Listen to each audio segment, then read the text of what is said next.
जिसके यहाँ लूट हुई है उसका बयान आया है कि इसमें चांदी दिखाई गई है, सोना नहीं दिखाया गया, ऐसा कहा जाता है। तो आखिर वो सोना गया कहाँ जो लूट का था, किसके पास, क्यों नहीं दिखाया गया? तो मैं सिर्फ इतना कहना चाहता हूँ कि ये एक आरोप अपनी जगह जो सापा ने लगाया है कि जाति आधारित और धर्म आधारित इनकाउंटर्स हो रहे हैं, उसी के हिसाब से पुलिस मुठभेड़ कर रही है। तो उनका आरोप है, उसकी जांच होनी चाहिए, गंभीर आरोप है। दूसरा सबसे बड़ा गंभीर मुद्दा है कि आखिर वो सोना जो व्यापारी कह रहा लूट में नहीं दिखाया गया, तो है किसके पास, गया कहाँ, क्या रिकवर हुआ तो किसके पास गया, रिकवर नहीं हुआ तो क्यों नहीं हुआ जब सारे एक्यूज पकड़ लिए गए हैं या मार दिए गए हैं या सरेंडर कर गए। सर, विनेश फोगाट और बजरंग पुनिया कल कांग्रेस में शामिल हुए। वहीं बीजेपी नेता कहते हैं कि जब जंतर मंतर पर इनका प्रदर्शन हुआ खिलाड़ियों का, तभी हमने कह दिया था कि इनके पीछे कांग्रेस का हाथ है। देखिए, जंतर मंतर पे कल जब विनेश जी ने ज्वाइन किया पार्टी, तो ये कहा कि भारतीय जनता पार्टी तो प्रताड़ित थी उनके नेताओं से। उन्होंने ये भी कहा कि मैंने सबको पत्र लिखा था, भारतीय जनता पार्टी के लोग आए धरने में शामिल हो, क्यों नहीं गए?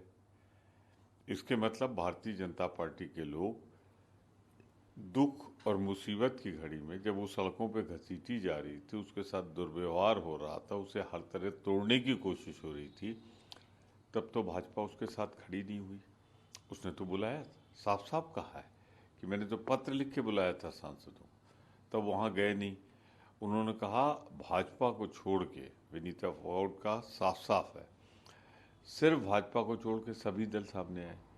तो जब उसके दुख और मुसीबत में लोग नहीं खड़े हुए, तो जो लोग दुख मुसीबत में खड़े हुए वहाँ नहीं जाए तो कहाँ सहारा ढूंढे? फिर मैं अपने आरोप को दोहराता हूँ, जब उसने अपील की थी तो प्रधानमंत्री जी जो विश्वगुरु बनते हैं, आखिर इन्होंने अपनी शक्ति का इस्तेमाल करके, अपने गुड रिलेशन का इस्तेमाल करके क्यों नहीं उसे न्याय दिलाया? कम से कम उसे सिल्वर मेडल तो मिलना ही चाहिए था, जहाँ तक वो लड़के जीत चुकी थी।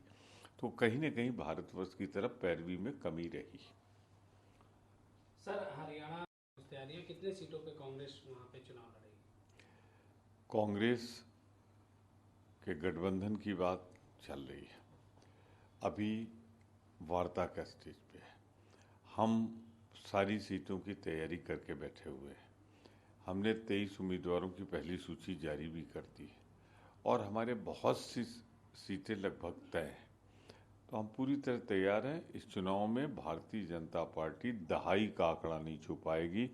किसान नाराज, आम खिलाड़ियों के साथ लोगों की सहानुभूति, जिस तरीके से व्यापारियों का उत्पीड़न, जिस तरीके से वहाँ पर विकास थमा हुआ है, ये सारे ऐसे मुद्दे हैं कि 10 साल के भाजपा कुशासन के खिलाफ हरियाणा की जनता एक मुस्त खड़ी हो गई है, पूरी शक्ति से खड़ी हो गई। सर, मणिपुर के पहले मुख्यमंत्री के घर पर रॉकेट दागे गए, जिसमें एक व्यक्ति की मौत हो गई और कई अन्य घायल हो गए हैं। सर, इसके बाद से वहाँ तनाव बढ़ गया है। देखिए, मणिपुर में तनाव कम कब हुआ था? हत्याएं जारी हैं, बलात्कार जारी है, वहाँ पर एक संवेदनशील राज्य है, सीमा पर स्थित है, पर भारत के प्रधानमंत्री जी के पास दो शब्द नहीं है मणिपुर के लिए बोलने के लिए। वो कभी गए नहीं वहाँ मौके पर, वो जाएं, स्थिति का नियंत्रण करें। अब पूर्व मुख्यमंत्री के घर पे अगर बमबारी हो रही है, गोलीबारी हो रही है, तो निसंदेह ये गंभीर मसला है। बलात्कार हुए, गंभीर मसला है। जिन आधुनिक असलहों का प्रयोग हुआ, जो बरामद हुए या जिनकी फायरिंग स्वीकार की गई, वो एक गंभीर मसला है और इस पर भारत के प्रधानमंत्री को करना चाहिए, बीच में जाके शांति की अपील करना चाहिए और हालात का जायजा लेना चाहिए। सर, अमित शाह कहते हैं कि अनुच्छेद 370 इतिहास बन चुका है और हम जम्मू कश्मीर को पुनर्राज्य बनाएंगे। मेरा सवाल अमित शाह जी से, जब पुनर्राज्य बनाना ही था तो बने बनाए राज्य का स्तर क्यों गिराया गया? क्यों राज्य से वो केंद्र शासित प्रदेश क्यों बनाया गया? जब राज्य में, इसीलिए आपकी बात पे कोई विश्वास नहीं करता अमित शाह जी। आप बोलते कुछ हैं, करते कुछ हैं। मेरा सीधा सवाल आपसे कि आपने पूर्ण राज्य का दर्जा देकर राष्ट्रपति शासन लगा के केंद्र सरकार जो मदद करना चाहता कर लेता। आर्थिक रूप से गिरावट आई, अपराधों में बढ़ रहे हैं, आतंकवादी गतिविधियां जो कश्मीर की घाटियों में थी जम्मू तक पहुंच गई हैं, तो हालात बद से बदतर हुए हैं। आपकी ये कश्मीर की नीति पूरी तरह असफल साबित हुई।